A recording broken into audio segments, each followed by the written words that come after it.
ota yaxshi bo'ldingiz, yaxshi bo'ldingiz. Yaxshi bo'ldim. Nega bitta savol bermoqchiman? Nega faqat yaxshilar zarar ko'raveradi? Tosh kelsa ham yaxshiga keladi, loy kelsa ham yaxshiga keladi. Jar qozilsa ham yaxshiga qoziladi, biri chalib yiqitsa ham yaxshini yiqitadi. Desa otasi qarab tabassum qilibdi va debdiki, hech sen masalan bir boqqa kirib borsang,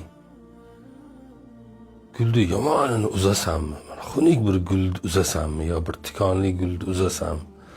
Tabiiyki eng chiroylisini uzasan. Odamlar orasida ham shunday. Odam bolasiga qanchalik yaxshilik qilmagan, to'pisi tor kelganda sen uni to'rida. Hech qachon hech kimga zaifligimni ko'rsatmayman.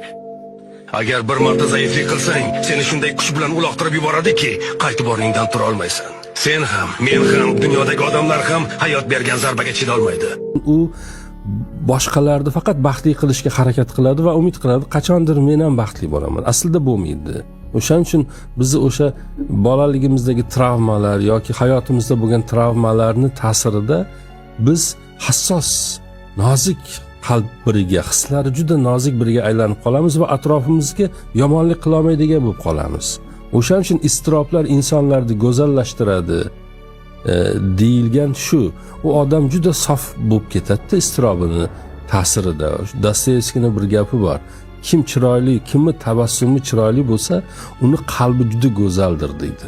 Chunki boyagi bir dard ko'rgan odam boshqa odamni tabassumi juda go'zal bo'ladi, yuzlari juda go'zal bo'ladi.